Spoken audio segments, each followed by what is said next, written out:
Investments in securities market are subject to market risks. Read all the related documents carefully before investing.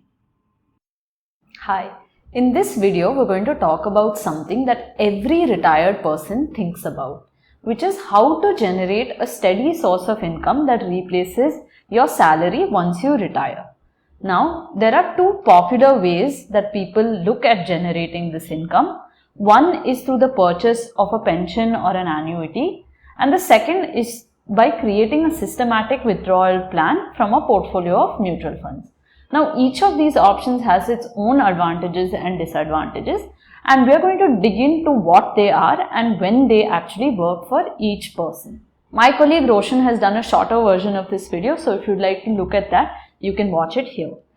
Now, moving on, there are three elements that one should consider when evaluating these two options. One is about how much you would actually need on a monthly basis. The second is with respect to how tax efficient each option is. And the last is about how much control you want over the investment process. So let's get into each of these things. The first one is about how much you actually need every month. Now, all of us assume that during retirement, we're going to require one specific income through our entire retirement years. However, this need not be true for everybody.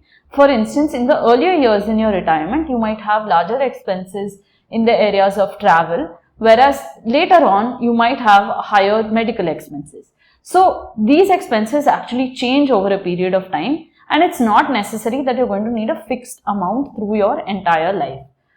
Now, that being said, a pension ensures that you get a regular income every month, whereas your SWP gives you the flexibility to change that income according to the years in which you have higher or lower expenses, as the case may be. So, SWPs give you more flexibility, whereas pensions lock you into a particular base income.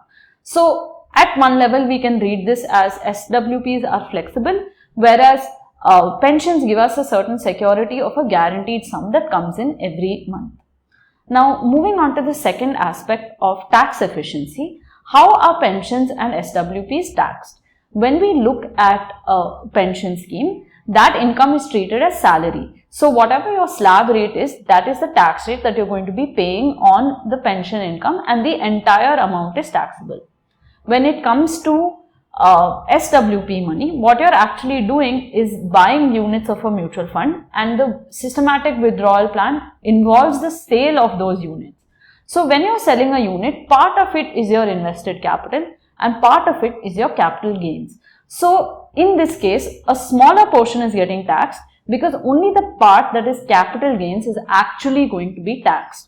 Now, the tax rate for both the SWP as well as the capital gains, if it's a debt mutual fund, is going to be the same, which is your slab rate. So, this is one way in which SWPs can be slightly more tax efficient than pension schemes. Now, the third element that we're going to look at is about investment flexibility and control over your investments.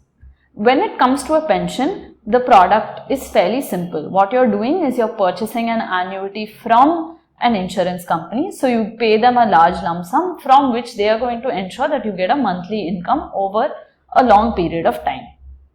So the insurance company takes over the entire investment process, and depending on what kind of pension you purchase, you may or may not get back your initial amount at the end of your life. So essentially you lose control over the investment corpus, but you do get a fixed income for your life based on the purchase. Now, when it comes to an SWP, you have control over your investments over the whole period, but you also have a greater responsibility in decision making, right? Meaning you can choose what your allocation across asset classes is supposed to be. You can work with the market cycle and optimize your investments.